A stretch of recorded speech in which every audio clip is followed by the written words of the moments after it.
But for those of you joining us, this is our 10th episode. So welcome to Office Hours with JL. To those watching us live, share, like the live. We'll talk about an abundance of information related to generational purchases. We'll talk about what the Fed's doing. I think they're meeting today or tomorrow to determine whether they cut rates or not. If they do, there's some good signs there. We'll talk about where the rates are today. And then if there are questions in the chat and I try to field them, I'd be happy to. But all this is accessible to you, but I thought it's important for us on this platform with Liam. I'm joined by Dr. Liam O'Mara to have this discussion. Liam, I'd like to get us started with the basics. And Chad, I want to engage you in a conversation, and this is going to turn it over to you.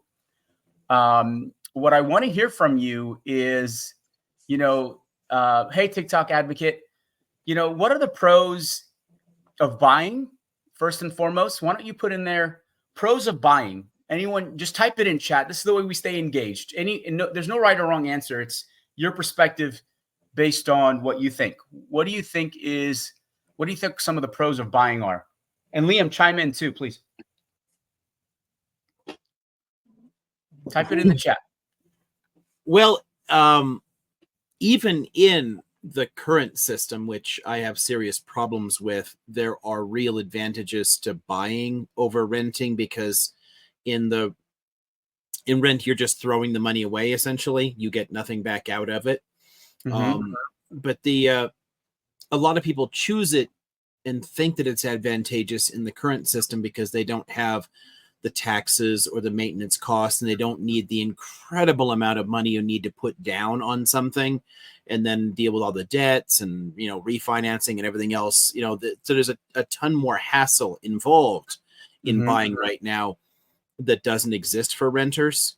Okay. And that's honestly, from my perspective, kind of by design, to force a lot more people to rent. I have serious problems with renting, but okay. So if you give me one pro of buying, describe it, Liam. Joe says tax write-off. What would you give me a phrase or a word that would describe the pro of buying? Well, for it's me, hard for Liam to give me just one word. That's why. Yeah. For me, it's not throwing money to these vultures who purchase tons of properties and then rent them out. So building equity. Well, sort of. I don't like the idea of building equity for someone else. But if you bought the home, you would build it for yourself in this case, right? Because you would have the liquid cash, right? Yeah, you would. Yep. Yeah. Good. So building equity. What are other pros of for those in the chat? What are other pros of buying? What are other pros? So we've got potential tax benefits.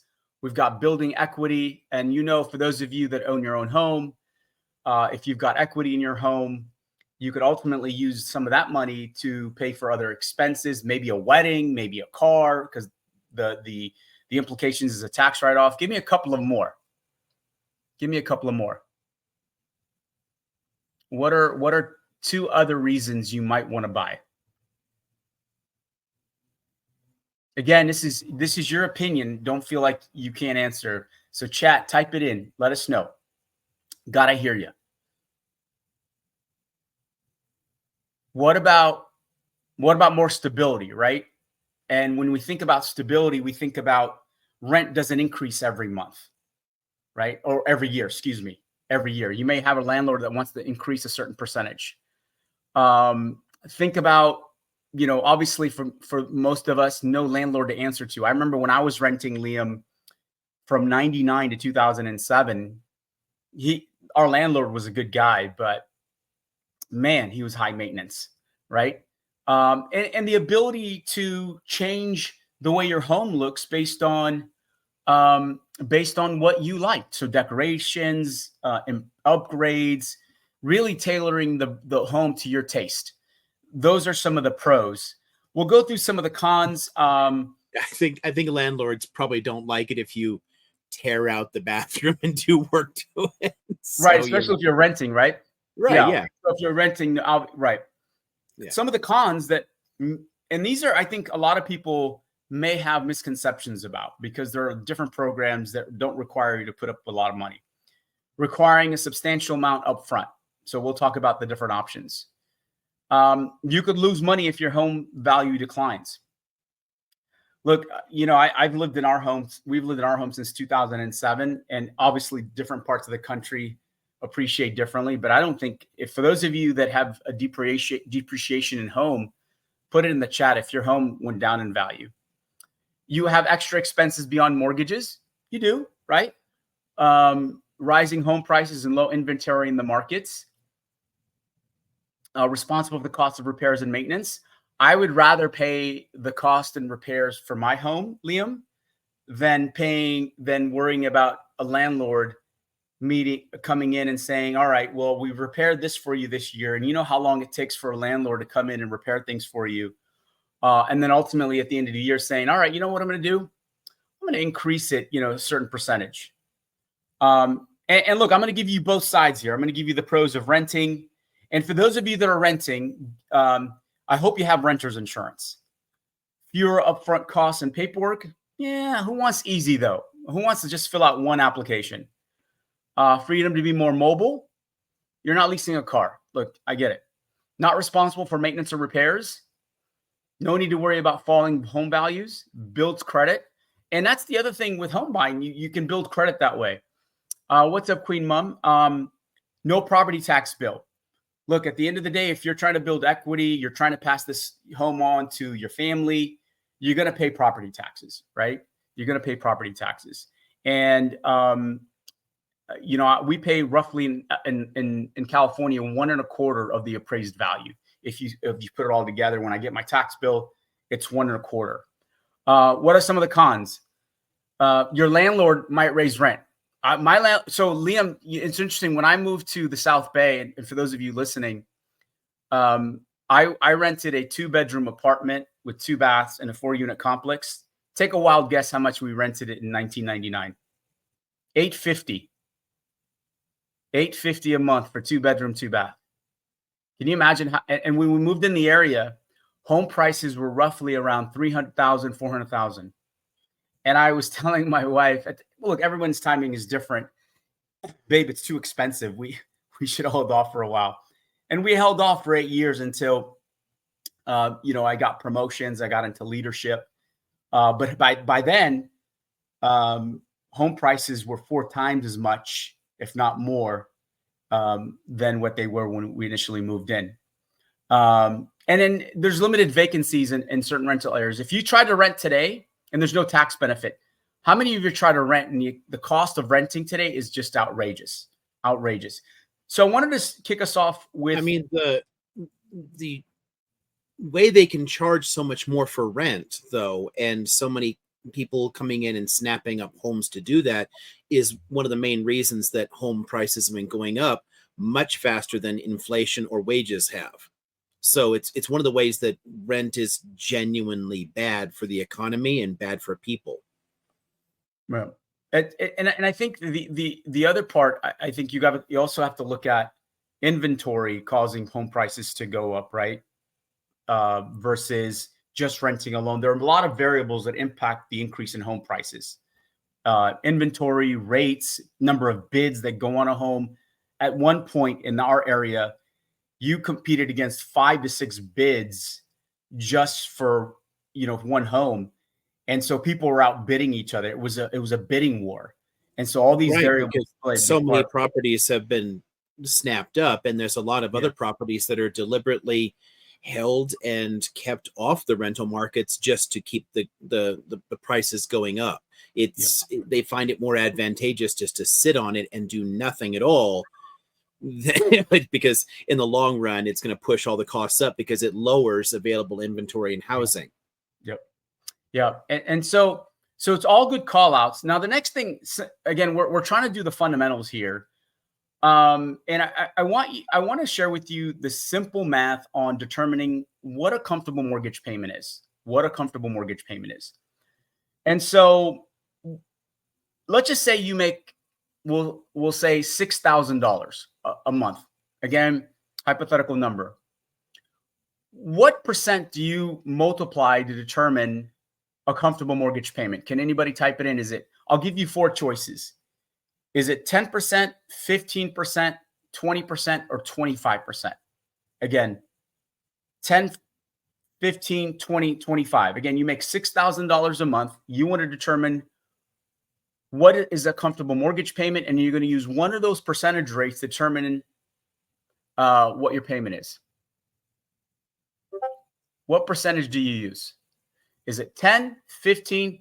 Yeah, Joe, 25%. So if you made $6,000 a month, you take 25%, multiply times 6,000. 25% is about $1,500. And that's what you would be comfortable with a mortgage. That's a mortgage payment you'd be comfortable with, right? And so bear that in mind as you, there's not a lot of people, not a lot of homes that you can afford for $1,500 a month. Let's just, put it out there, because that doesn't include taxes and insurance. That's just your mortgage payment, right? Just your mortgage payment, because then you have to include taxes and insurance. And depending on whether you put a certain percentage down will require private mortgage insurance, all these variables. So again, if you make $10,000 a month, you take 25% of that, you multiply times 10,000, and that gives you kind of where you are in terms of your mortgage payment. Really simple math. We tend to overcomplicate it quite a bit. So I just wanted to make sure I shared that with you before we moved on. So Liam, thoughts on that and kind of how we kicked it off? We're talking about, pros and cons of renting and buying. We talked about simple math and determining how you can figure out the best mortgage payment. Anything else you want to add to that? Well, yeah, I get we shouldn't spend more than a quarter of income on housing, but this is one of the problems with both renting and buying in the current economy is that for most people, that's simply impossible. It's much more common for it to be well over a third. And there are many parts of the country where you're spending half of your income just on housing. And there are serious problems with our housing system to do that. But yeah, it's really important to remind people right at the beginning that you really should try to find a way to spend only a quarter on housing, because there are so many other expenses, especially if you want to be able to have enough money left over to save to someday retire, things like that. Sure. When we often think, well, I got to pay this, I got to pay this, I got to live. And you end up paying 40% of your income on housing. That's not sustainable in the long run. And people should find some way out of that. Yeah, it's a good call out, because that's only considering the mortgage payment, because there are other expenses that are associated with a mortgage, homeowners insurance, taxes. Right, but but that's the thing. It's same thing with with renting too. I mean, you really shouldn't spend more than a quarter of your income on rent, and most people are spending way more than that on it. Yeah. Well, because that was one of the. If you're spending more than that, then really there's no way you can possibly save up to get out and buy something too. You'll be stuck in that cycle forever. And that's one of the things I think we talked about a couple of episodes ago, Liam. Over 60% of the American population only has $400 in their savings account at the end of the year, and that is a big issue. All right, so let's talk about the difference between a conventional and a traditional loan, right? So, and the opportunity to maybe put less down, and I would consult your bank on this than you normally would, right? So, conventional loan requires higher credit scores. Allows slightly lower down payments. Now, you could put down as low as 3% with some programs. You have more liberal property standards, requires private mortgage insurance with a down payment that's less than 20%. I think I talked about that earlier. So if you put down less than 20%, you're going to pay what they call PMI, private mortgage insurance. Requires private mortgage insurance with a down payment less than 20, and insurance may eventually be canceled. And so at some point, you're 20% if your property is reappraised and you're no longer and your property value goes up, that 20% can be canceled, that private mortgage insurance. So bear that in mind. Now, FHA. Yeah, absolutely, Moody. FHA allows lower credit scores, requires slightly higher down payments. Now, one is insured by the Federal Housing Agency and the other is not. The conventional is not. It is a risk that the banks take on. That's your conventional, right? You have stricter property standards. So FHA mortgage insurance is mandatory regardless of the down payment amount, and it can be canceled unless you refinance it to a conventional or until you've been making payments for 11 years. When we got our first loan at the time, Chat and Liam, we did what we called an 80-10-10, an 80-10-10. So we did, we took 10% of the equity that was in the property already. I borrowed against the 401k 10%, right? That's when I took from my 401k. And so we didn't have to pay mortgage insurance. So I had a first and a second. That was the 80-10-10 program. And so ultimately I rolled everything into one, simply because as rates started going up, the prime started going up. So my second was a line of credit. So I wanted to make sure I wasn't paying an enormous amount of money on an equity line of credit. And so for a FHA loan, you don't have, your borrower's credit score can be below 620. And so it doesn't mean, and for conventional loans, it doesn't mean you're gonna qualify for conventional loans. So bear that in mind. And a lot of banks are pretty strict about their guidelines. So you want to talk with your bank to determine what programs they have. And I will talk about VA loans in a moment here, because I think that's an important aspect of for those veterans that are out there. I didn't take advantage of the VA loan, Liam. I thought at the time the rates were, I had to pay points, and the points were extremely high, which was just outrageous. And so for those of you that don't know, a VA loan is a mortgage guaranteed by the U.S. Department of Veterans Affairs and issued by a private lender such as a bank. A lot of your banks out there, Wells Fargo, B of A, credit unions, mortgage companies offer a VA loan. And it's only for U.S. veterans, whether serving or not, or those that have exited from active duty. And this was established under the 1944 GI Bill of Rights for veterans in that program. So how does it work? Let's talk about that. The VA guarantee means the government will repay the lender a portion of a VA loan if the borrower doesn't make the payments. Hopefully none of you fall into that situation. Now, here's the beautiful part about those that are serving and that may have loans with an institution. If you are called on active duty and you present orders to your financial institution that you are leaving, you're getting deployed, under the Service Civil Relief Act, you can get a reduction in rates and potentially deferment based on the program that's based on SCRA. So if you walk in and say, hey, I'm going to Japan, for example, or I'm going to the Middle East, under CSRA, you will get a floor reduction in rate. And you will also, if you can't make the payments, you'll get deferments and payments until you come back, and they will not foreclose on your property. You can get into the weeds with all this information with your bank. They'll give you all the details, but you can go in with your orders and say, I'm leaving. The bank is required to tell you about SCRA, which is a Service Civil Relief Act. And bankers get tested on this quarterly because there are some adverse regulatory implications if we're not offering those, if the banks are not offering these services to vets.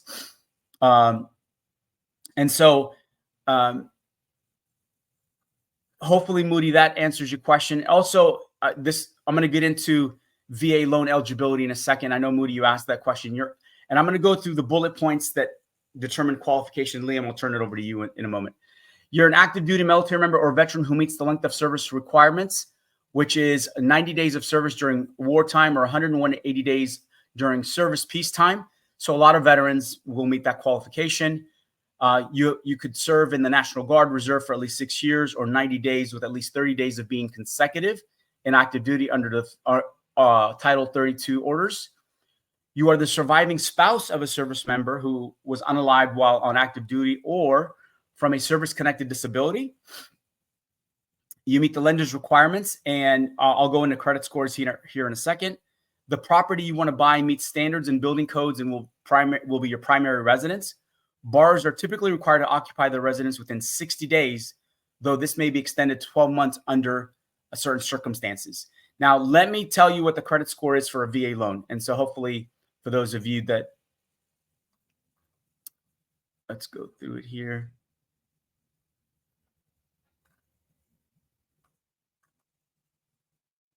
Now, before I get to the credit score, let me, I'm going to do it by state. Let's go to California. Let's go this county. Every state has limits for VAs. Every state has limits for VAs. And so without getting too into the weeds, sometimes you have to like, I don't want to do all that. It makes you run through a preliminary. I don't want to go through limits, but let me just give you a broad perspective on limits and what they can be depending on your state. Anywhere from 766,000 in a single family, typically in the U.S. county, or they can run as high as $1.15 million. So those are the VA limits for those veterans. And you can type in VA loan limits and certifications required to get your information. And so, Liam, thoughts on that for our veterans, those that can qualify for VA loans? Anything else you want to add there before I get into? I mean, I'm not sure that I have much to contribute there beyond an ethical, qualm. It bothers me that we make the system so difficult for most people to navigate and so expensive that it kind of makes it appealing for a lot of people to serve in the military just to get those things. My brother got to do the same thing when he bought his first house, come out of the Air Force, was able to buy a house, but we should just kind of make that possible for everybody. We should. And here's the thing that I think people struggle with typically around buying their first home, because for those of you that have bought your first home, it is the most emotional experience that you've ever had. Simply because if you've never been in the mortgage business and you have to read all these documents, and you've got to deal with your realtor, your mortgage consultant, you've got to wait for underwriting to make a decision. You've got to understand the different disclosures that come to you, the preliminary disclosures. And then on top of all that, you're like, oh my God, am I going to get this home? Is someone, is it going to fall through escrow? All these things are just mind-boggling. So a couple things I would recommend, right? Ultimately, statistics show that you're going to work with a realtor that you trust, that you believe. So get a realtor first and foremost, someone you trust, someone who has your best interest at heart, not worried about the commissions they're going to make. Second, find a bank, an existing bank you work with, and find their mortgage consultant. You don't need a broker. You don't need someone to broker the deal for you. And take your time when making a decision. Don't rush through it. You can shop 3 different institutions. Every institution has various programs to give you a discounted rate based on a number of assets you have with them, based on your relationship. So shop at least 3 different institutions. Those are the 2 things I would highly recommend. Don't settle for the first conversation, and don't wait till the last minute until you find a home, right? And all of a sudden, you want to put a bid out there and you're trying to get things rushed. Now, look, when you're doing a home purchase, typically they're going to want to do a 30-day turnaround, because 30-day escrow, they want to close, they want to underwrite the deal. Those purchases take a precedent versus refinances, right? So bear that in mind. And a lot of banks, as I said earlier, offer a tremendous amount of discounts. And again, not everybody falls within this category. So please bear that in mind as I share this. We'll just take Wells Fargo, for example. And Citibank does this. Bank of America does this. They will give you discounted rates based on the amount of assets you have with them. And if you don't have them with that bank, you can bring them, Liam, from the other institution, and that rate is contingent on you bringing the assets. So if you're let's just use hypothetical numbers. Let's say you have $250,000 in assets, right? And there are programs for those that don't have that much in assets. You get an 1/8 off a rate. We're just throwing numbers out there. Let's just say you have $500,000 in assets. You may get a 1/4 off the rate. Let's say you have $750,000 in assets. You may get 3/8 off. And if you have over $1 million, it's 0.675.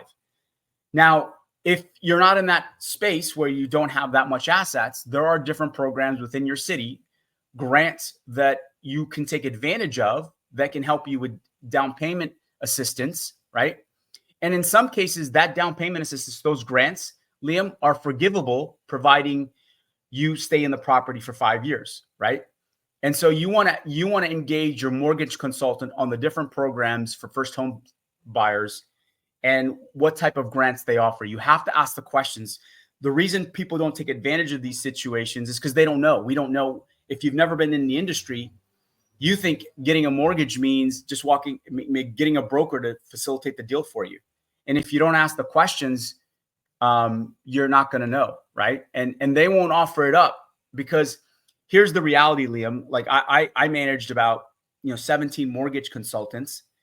And just like any space, you had a few people that did a really fantastic job of assessing the needs of the customer, asking the right questions, determining the right program for them, whether it was a 15, 20, 30-year fixed, maybe an adjustable for a period of time, whether they were able to put a certain down payment. And then if they were within a certain median income, oh, hey, we have this grant program for you that you might be able to take advantage based on your income.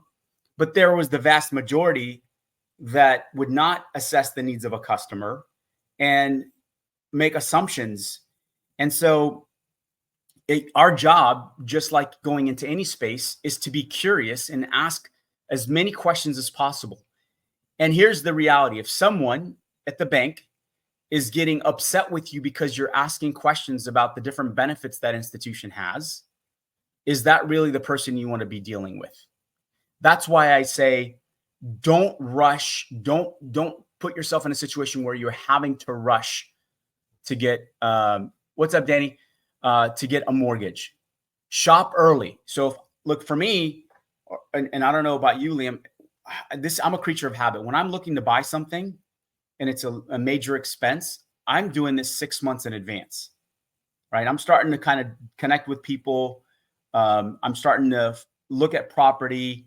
I don't want to wait till the last minute. And I'm not saying that everybody does that, but generally speaking, you'll have some customers that'll come in and they're in a rush. They got 30-day escrow. They got an offer in.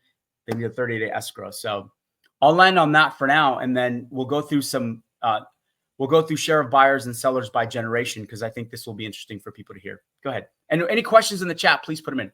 Thoughts on that, Liam? No, I mean, it all sounds very reasonable, but like, again, so many parts of this, it really just predicated on the circumstances of the person. I know in this state, I qualify for a loan for a shoebox, basically. There are no programs that would help with that, because they're all going to take into account certain negatives that fall in there. I don't have assets. I have massive student debt. Given the house prices there, I've looked into this with multiple banks. I would qualify for a shoebox. If it wasn't for inheriting property, I'd be in real trouble. And a lot of people fall into even worse situations because they don't have, a grandparent's property that they can inherit. So it's all good to know these techniques there, but we still do have, and this is for completely different conversations. And again, you do finance, I do economic stuff. So we're like looking at different parts of the same problem, There are systemic issues that make it very difficult for a lot of people to take advantage of these things and really move forward. And that's the kind of stuff that really bothers me a lot. No, I think by and large, there is a systemic issues to get more home buyers. And I'll talk about the percentage of home buyers versus renters. There is a systemic issue, and a lot of these grants I talked about are available. And I'll give you one example, Liam. I think, if I'm not mistaken, about 5 years ago, there was this program in LA called the LIFT program, and it gave first-time home buyers $25,000 as a source of down payment. They had to go through a 6-month program to fully understand their finances, how to manage their mortgage. And then they'd get $25,000 towards a down payment. And a lot of these programs where there's grants are typically given to those folks. And I'll give you the median income in more Inland Empire area, right? In LA, it's hard. I mean, if you live in the South Bay or LA, it's going to be very different in terms of what you can qualify for. But I mean, you're right. There is a systemic issue. Let's see. Can you cover the different ways to restore entitlement? One time versus selling versus refi. One time versus selling. 0707. What do you mean one time versus selling versus refinancing? Could you cover like buying for the first time and then selling versus refinancing? If you can qualify on a VA loan. Yeah, let me try to pin. I'll pin that. Danny, if you're in here, let me pin that comment real quick. All right, I got it. All right, I'll get to that 707. Let me just go through some generational trends, and I think this you'll find interesting. So let me just give you the age of the home buyers and sellers. So the silent generation. Do you know what years that was? What years the silent generation was, Liam? I'm gonna test you on this. Well, it's a period. It's a period just before World War II or into it. So yeah, people born in the 30s and 40s. Yeah, 1925 to 1945. You're right, absolutely. Baby boomers. You guys, can you think what year were the baby boomers? What year were the baby boomers? In the chat, type it in. What year? Come on, y'all, engage. Excuse me, 1955 to 1964. Older Gen Y millennials, 1980 to 1989. That's me. Generation Z is 1999 to 2011. Older boomers, 1946 to 1954. Gen X, 1965. Sorry, I'm Gen X. I apologize. I said Gen Y for some reason. I don't know why I said that. I was hoping I was born in the 80s. I was actually born in the 70s. Gen X, 1965 to 1979. And younger Gen Y millennials, 1990 to 1998. All right. So yeah, I was born in I was born in 71. So share of buyers and sellers by generation. Who do you think is selling more? Again, just type in your answer. Is it Gen Zers, younger Gen Y millennials, older Gen Y millennials selling more, right? Not buying. Gen Xers, younger boomers, older boomers, silent generation. Who's more of a seller than a buyer based on the generations I just gave you? Again, Gen Zers, young Gen Y millennials, older Gen Y millennials, Gen Xers, young boomers, older boomers, silent generation. Who are more sellers? Type it in. Who sells more? And the same group that sells more buys more. Gen Zers, Gen Xers, young boomers, older boomers. Come on. Liam, who do you think? Is it Gen Zers or older boomers that sell and buy more? At a guess, I'd say younger boomers who are more likely to upgrade a house or move to a retirement type house, Okay. So for those of you, Gen Xers tend to buy more at 24% as of the recent study. Young boomers, Liam, tend to be sellers, 26%. So those two are the most in terms of selling and buying. Again, young Gen Xers buy more, 24%. Younger boomers at 26% of sellers. So they're selling. It could be that they're improving, maybe actually reducing in size, moving somewhere else, retirement. That could be the case here, and we'll go through that in more. As they get closer to retirement, they look to sell their house and downsize. I mean, they don't have kids anymore, so you can make a bunch of cash by selling, which helps with your retirement prospects. And move into a house that's more affordable. Yep. And then Gen Zers, which is your 1999 to 2011, they are at 2% sellers and 3% buyers. So, and we can guess why that is. Pretty much just the heiresses and whatnot. People inheriting. Yeah, it's a pretty small part of it. So, I think that's an important call out, because I think, Liam, to your point, you know, a lot of the older generation, in terms of affordability, you know, it resonates with this study. And as you look at the systemic issue that is happening now, you could see that with Gen Zers and their inability to afford home prices. And I'm going to just read a couple excerpts here for you to hopefully resonate.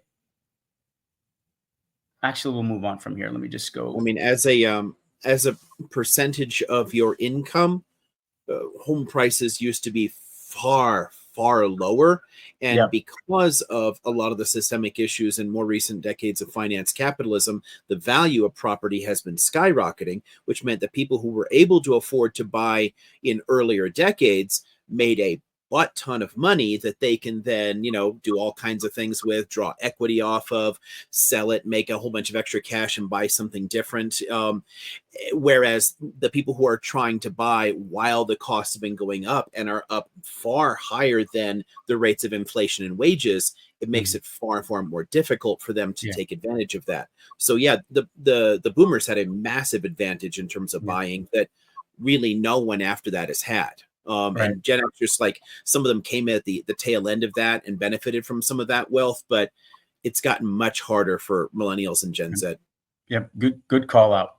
So average age of Gen Zers, by the way, again, this is what's up, Manula? What's up, Ask Q's? 21. Young millennials or Gen Y, average age of home buyers, that is 30. Older Gen Y millennials, 34 to 43, is the average age of home buyers is 38, which is 21%. Gen Xers, 44 to 58, 51 is the average age. Young boomers, 59 to 69, 68%. Their average age in group is about 64. And then older boomers, 69 to 77, their average age in this group is about 72. And these are the age of the home buyers. And then silent generation, 78 to 79, average age there is about 81. And I think what's important to understand is household income, right? We'll go through household income. I'll just give you a couple of highlights, and then we'll go from there. Let's see. So in this age group or this income bracket, is every age group, and what percentage of that age group makes less than 25,000? All right. I don't know there's a lot of people making less than 25,000 nowadays, but it's a small percentage, right? So less than 25,000 between 18 to 24, 5% of that population is making less than 25,000. 25 to 33, 1%. 34 to 43, 2%. 44 to 58, 2%. 59 to 68, 5%. 69 to 77, 4%. And then 78 to 98, 2%. And those are folks in that age group that make less than 25,000. I'm just going to skip all the way down. And the bottom number is 200,000 or more. 200,000 or more. All right. 200,000 or more. So if you look at the age bracket of 18 to 24, only 9% of that group is making 200,000 or more. And this is household. You know, this could be, you know, dual income, right? Or if they're on their own, that could be the case. We'll see if it breaks it down by number of people in the household. 25 to 33, 12%. 34 to 43, which seems kind of commonplace because as you get older, you make more money. That's the rule of thumb, right? 24%, right? 44 to 58, 22%. 59 to 68, 13%. And it goes lower as you get older. My guess is retirement, right? You get Social Security, your income's going to be less. 10%, 69 to 77, and finally 78 to 98, 10%, right? 10%. And each age group has a median income. I won't go through that. And this is as of 2022. You could pull out, I just pulled this report out just to give you some perspective here. I won't go through. It also gives you, this report's interesting, and you'd have to pull it, gives you sexual orientation on the type of buyers, ethnicity. Let's go to ethnicity now. This, I think, is important because where you talk about disparity in home buying, I think this one will resonate. All right. Who do you think has the highest percentage of home buyers? White Caucasian, Hispanic Latino, Asian Pacific Islander, Black African American, or other? Who has the highest percentage of home buying? Anybody take a wild guess? Take a wild guess. Which group, which ethnicity? Yes, Moody. And check out these disparaging numbers, Liam. All buyers, right?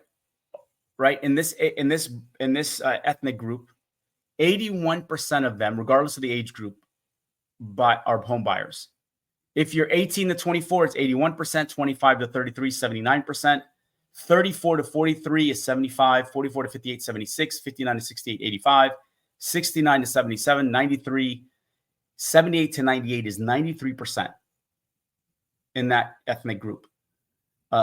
What is, and I'll talk about what the banks are attempting to do in today's environment to compensate for this disparity, and it's going to take them a hell of a long time to make up the difference here.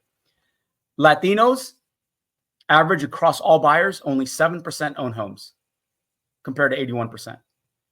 Asian Pacific Islanders 7%, Black African Americans 6%, and other 6%. And for those of you that are Palestinian or Jordanian or Egyptian, we're considered white Caucasian which is crazy. We need and not all companies, we may be considered other under this one, but when you go apply for a job, there isn't a separate bracket to self-identify as in not all companies. But that is crazy, Liam. 81% compared to what, 6%? The next highest number is 11% for Latinos between the ages of 25 to 33. And it's exactly what you're talking about. There's such disparity with the availability of home buying for various groups. Well, yeah, and so much of this has been baked into the country. When you had programs back in the Great Depression to try and encourage more home ownership, they excluded all African Americans and other minorities. And with a lot of the GI Bills, people were coming back as veterans from World War II, from the Korean War, from the Vietnam War, and like, cool, with the GI Bill, I can get a loan. And they would go from bank after bank after bank, and they would get turned down because there was no real way to protect that because of the legacy of a lot of the redlining in different areas and the ways that they were able to play this. There's been a lot of attempts to correct those in more recent decades. But this is one of the reasons that, and it's kind of a disturbing statistic that I've raised for people, because when they like to think that we solved so much of the race issue in the U.S. with the civil rights struggles in the 60s and 70s, 50s, 60s, 70s. We haven't. Segregation in this country has increased since the 1970s. And it's largely because of economically. It's the finance issues. It's because of the nature of finance capitalism, and it's gradually pricing people out. And this happens both in even in established neighborhoods because of gentrification. People end up being priced out of their own neighborhoods and forced to move into worse ones, and they're concentrating in there. So this is where you're trapping large parts of the country in a permanent rent cycle so that some people can be far better off. Yeah. No, I totally agree. And we'll talk about, so I mentioned earlier, as I was stating the different home buyers based on ethnic groups. So banks are trying to reshape the landscape, because there are a couple of banks that were fined for not lending equitably across all ethnic groups. And so, without mentioning the names of these banks, they had to put a plan in place to describe how they were going to lend to other ethnic groups. Because when you pull their stats, the majority of their lending went to the affluent white communities, and the underserved communities were not getting the same type of treatment. Although executives would say, "Oh, yes, they are." No, they're not. Reports show that you're not. And so here's what most banks are doing. And so if you haven't visited your bank, and it's weird because they had this in the past, Liam, and then they went through this whole cycle of trying to reintroduce what they call the community mortgage consultant, which is someone who is supposed to engage in the branches, and then someone who goes out into the community and fosters relationships with nonprofits, nonprofit organizations to foster and build relationships with underserved communities. So we'll use Wells Fargo again as an example. Wells Fargo introduced this program called the Community Mortgage Consultant. And it was actually similar to what they did a few years back, but they went through these several phases where they couldn't figure out what they wanted to call this mortgage consultant. But then they saw the landscape across all institutions, call them the Community Mortgage Consultant.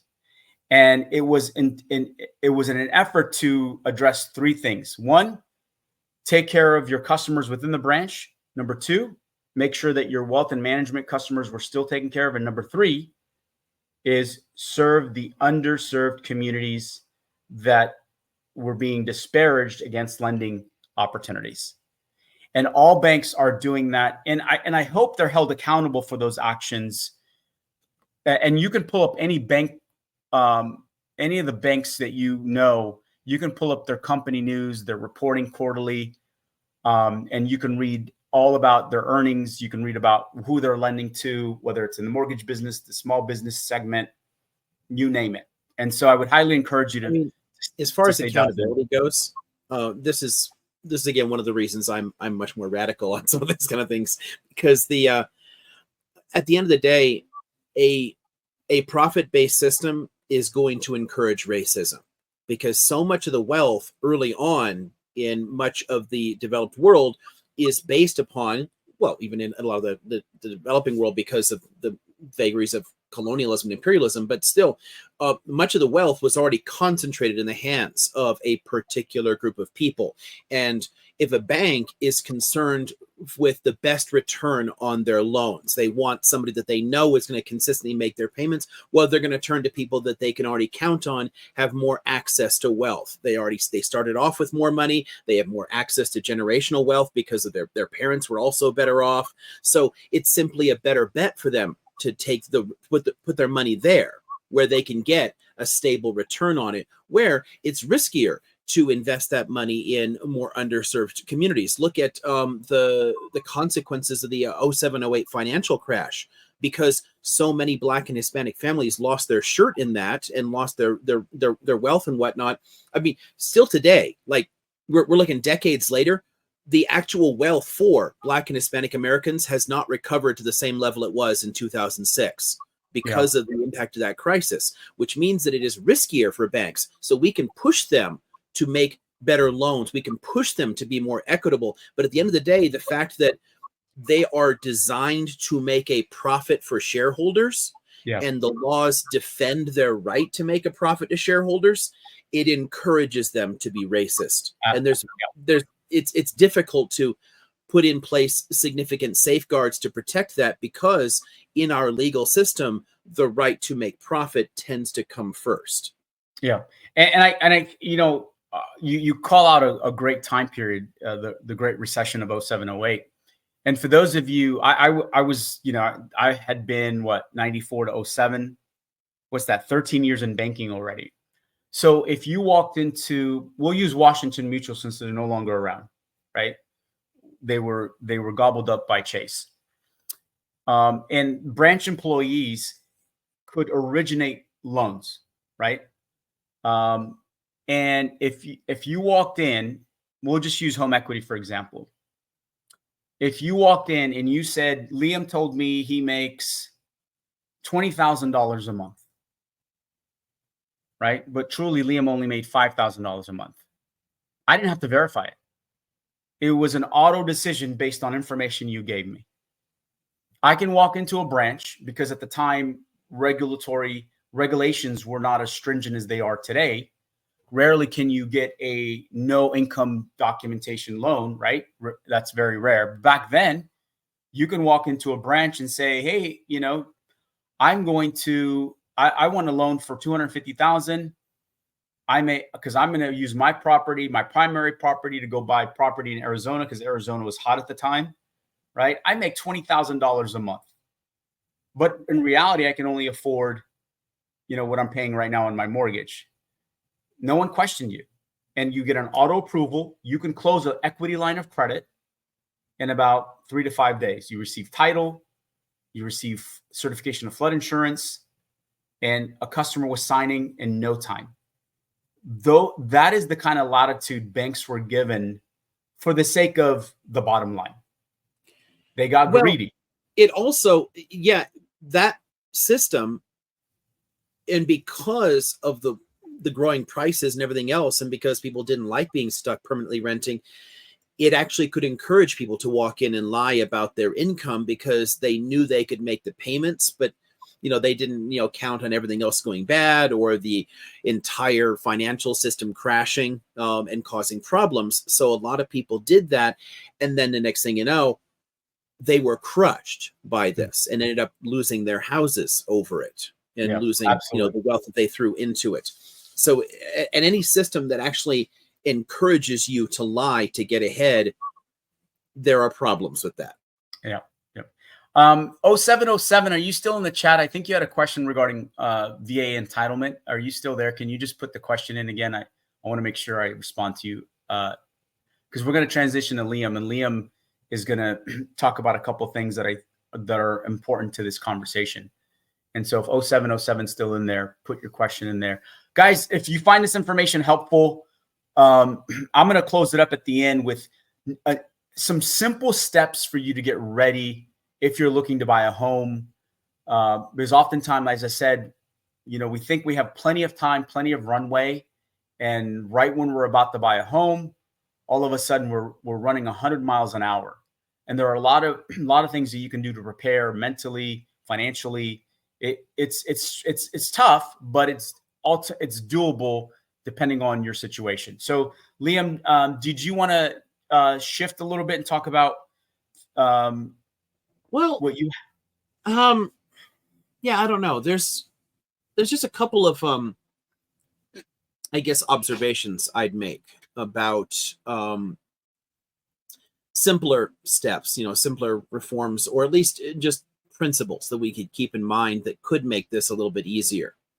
And one that's worth keeping in mind here is that because we built a system based on ownership of land, it raises massive costs for everybody. It creates higher property tax issues. It raises the property values and the risks for going in the first place. Whereas for most of human history, people owned their homes. They built their house, they own what they built. They bought a house, they own what they bought. But you didn't own the soil under you.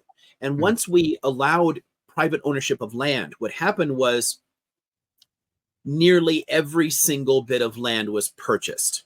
It was bought up by major investors, held by governments to be handed over as rewards for different things or sold off later. But it's all owned by somebody already, which means somebody has to make a profit just on the dirt before there's any improvement that makes it possible for someone to live there. So all of that extra expense, it only benefits the people who are already rich. So the land ownership itself artificially raises the cost of getting people into homes, of giving them the ability to buy a house. And it's just not the way we've done things, for most of our history anyway. So some of the Georgist ideas about moving away from that are, I think, worth keeping in mind. And it's sort of distinct from the whole socialism v capitalism sort of argument anyway, because, Georgism is a distinct branch of thought on this that's specifically looking at the ownership of land and how that works. And by the way, the phrase is Georgism. Oh yeah, like the name George, yeah. But the other one that's worth keeping in mind here too, especially in the context of a capitalist system, and a lot of people like to attribute this kind of argument to socialists or Marxists or something. But there are serious problems with the question of rent that were quite obvious to a lot of the early classical economists, the classical capitalist economists, including Adam Smith. Because the issue here is, if people can purchase property and then rent it to other people, they can make money for nothing, basically. Once they've paid that stuff back, they just keep making money. They get to sit back and do nothing at all and rake in tons of cash. Somebody else has to work to support them. that is inherently parasitic. It actually harms the overall economy and its growth, but it also really affects the housing market because Tell it us why. creates an incentive for more people to purchase properties, to snap up more units, right? To buy up houses. And by buying up houses, you raise the cost of houses. So only people who already had lots of money can afford them. So people are forced into renting. So then you buy up land and build a giant apartment block and move people in there. And once they're moved into there and they're trapped in that system and the rent is so high as a percentage of their income that they can't afford to escape that cycle and never buy, because at the same time, the cost of the properties to buy keep going up. So you're stuck there renting, and that's quite deliberate. And that's been around for a long time, but it's getting worse now because it's expanding beyond just buying up houses in order to keep that cycle of their value going up and then reselling them. But instead, people are going in, big corporations are going in and they're purchasing single family homes and then renting them. I mean, I know people like in the Inland Empire here whose houses, like that their parents had bought. If you look at the actual rental value now, it's like $4,000 a month for a house in the Inland Empire. I mean, they're getting incredibly expensive here. And that creates an incentive for these corporations to keep buying them up and then renting them, which again traps people, because when you're paying so much in rent, you are never going to escape that and be able to buy either. And it's all just a kind of a trap that sucks us in. And what's sad about it, in the context of a capitalist economy like we have in the US, people noted this from the very beginning of capitalist economics, that rent was bad, that allowing a rentier economy, rent with an I, and basically like this, a rentier economy is not an economy where you purchase assets and then charge people to use them.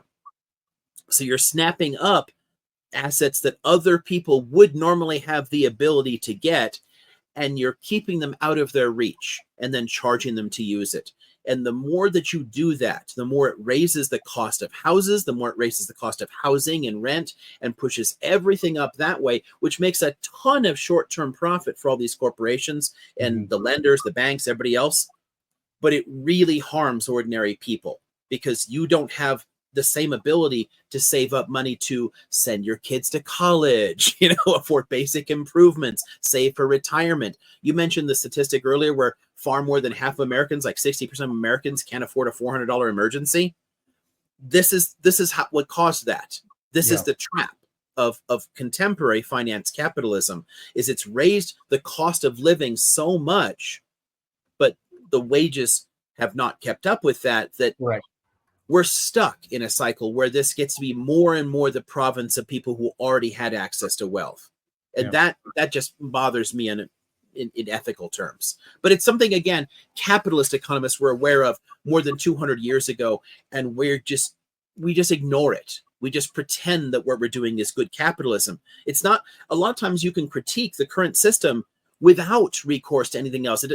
Criticizing the system doesn't have to make you a socialist or something. You can criticize it and say, this is just terrible capitalism, because it is. It's really badly done as a capitalist economy. Absolutely. No, it's all good call outs. And I think one of the things you highlighted is the cost of goods, yet income is relatively staying the same for a lot of people. And look, I think the Fed didn't increase rates, from some of the folks that came into the chat today. Even though inflation is down, I think 3%, they're looking for it to get to 2%. But the cost of goods are expensive.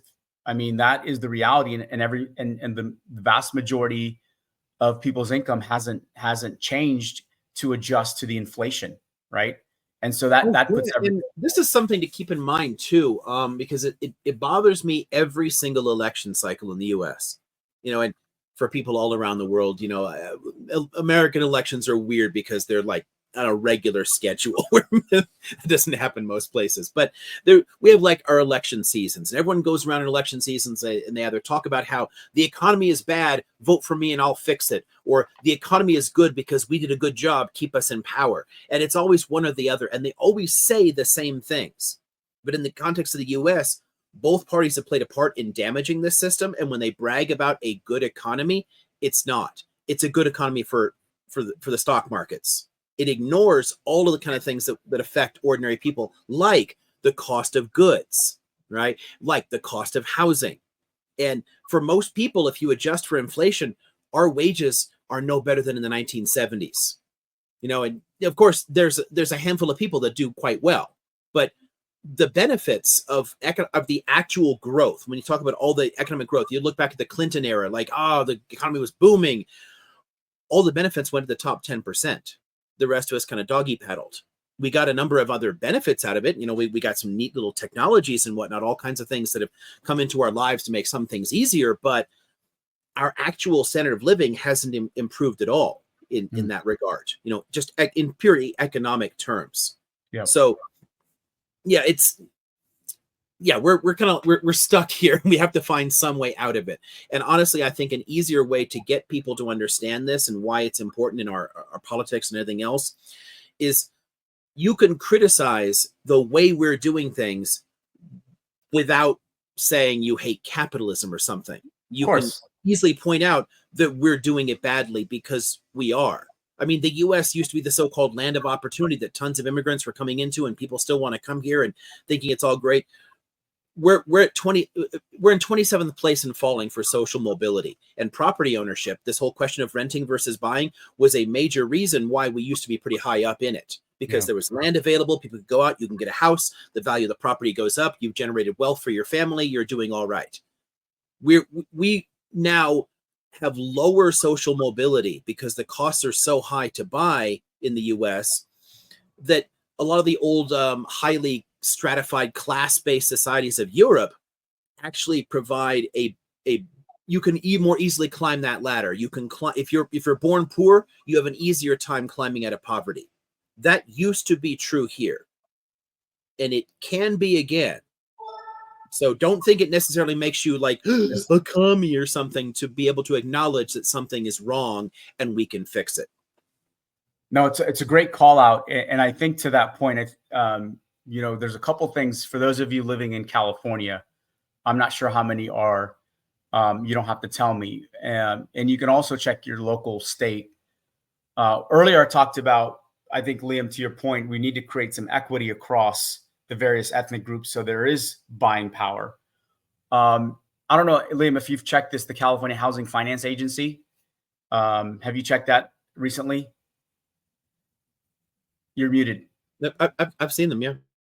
So there is a website for those of you living in California. Here's what I want you to do. I'm going to type in calhafa.ca.gov. There are various programs within this government website based on median income and bank eligibility that will help you potentially qualify for a home. And so these are some of the things that are available that most people don't know about, hopefully in an effort to create equity, which to Liam's point, I think we're really behind the 8 ball on this. I mean, I shared with you the stats of the ethnic groups and what percentage of the various ethnic groups own homes. Again, it's calhafa.ca.gov. If you live in, let's just say you live in San Diego County, the limit for income is $189,000 to qualify for their grant program. So if you made $189,000, you still qualify. Every county has its limit on a shared application. You can go through that, but again, it's calhfa.ca.gov, and it'll walk you through the various programs and that most people don't know that are available, grants that are forgivable that you might benefit from in the short run. So Liam, I wanted to kind of close us out with a couple of thoughts before we moved on. Was there anything else you wanted to add? And then we can wrap up. Oh, I think the only thing that I can throw then in, and then you can close us out here is, and I really appreciate informing people more of these programs because they are great and a lot of people don't know about them and they really should take advantage of them. But I would hope that people who do don't end up, and excuse my crassness here, developing the whole like, fuck you, I got mine kind of attitude, because we have a systemic problem as well as a personal problem. And Absolutely. finding a program that gets you ahead is great, but they're Band-Aids. They're Band-Aids slapped on a gaping wound. And we have to solve the systemic problems because they keep making the situation worse and worse. So take advantage of every one of these programs you can find, make things better for yourself, make things better for your family, but please do pay some attention to the deeper issues, because we have to fix those, because we're digging in deeper and deeper every year, and this is not sustainable. But that's just my fault in like the long term. No, but it's a good call out. And I think, let's see if I can, I can type the website here. Let's see, comment. It's calhaffa.ca.gov. Again, a lot of, you can check your local state to see what kind of programs they have, but because I live in California, this would be helpful for you. Make sure I got it right. No.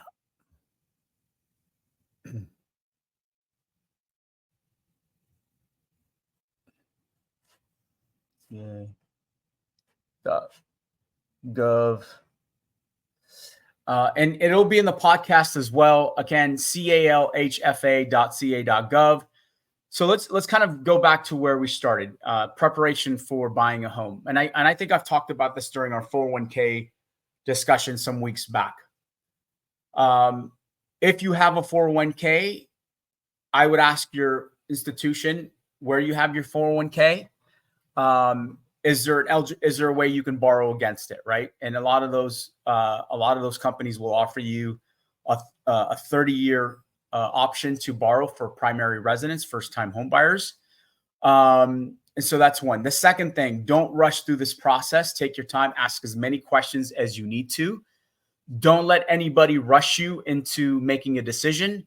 It is your right. It is a major decision in your life for this type of transaction. So it's one that you don't want to feel obligated to make in any way, shape, or form, because whatever is intended for you will not pass you by. Second, you don't have to work with a broker unless you got the extra money to spend and you don't want to deal with shopping for mortgage rates. That's entirely up to you. You go to a branch, or you can go online nowadays and apply. Simple as that. Providing you want credit to be pulled, and then find a realtor you trust, right? It's easy to find nowadays with technology. You just type in top 10 realtors in the area and you get a slew of them, right? Look at their reviews. Look at how they've done with their customers. Are these folks just focused on making the commission, or do they have your best interest at heart? And then I gave you the website for CalHFA. Shop for different programs and ask your mortgage consultant. If they're not coming from a place of curiosity. And so if you were coming to me and you were asking me for a home loan, this is the conversation. Hey, let's build a little bit of rapport. And I might say, well, tell me about what your objective is here. Are you looking to stay in this home 5, 10 years? How much are you looking to put down as a down payment? I don't need to pull credit on you. I can give you, if you walk into a branch, any branch, I can give you up to 3 to 4 different options to consider in terms of mortgage products before you commit to one application, right? I always think of people want to have you fill out an application to gauge your credit. This doesn't work in this field. Depending on the rate, my little Kafia, I would highly look at the home equity loans rate. Depending on, obviously line of credit is adjusted to prime and they're pretty high, but if the rate is fixed for a period of time on an equity loan versus a line, that might be something to consider. You'd have to shop around. But take your time. Again, don't feel obligated. Say, I want some options based on the different programs you have, right? And if you're buying a home, again, remember, buying a home, not a lot of people are refinancing. Please don't rush. Liam, 10th episode wrapped up. How you feeling about that? Great. Yeah. Hope everybody got something out of this and heard about some interesting programs, plans, tips, tricks that you can use in order to, get ahead yourself. So yeah, absolutely.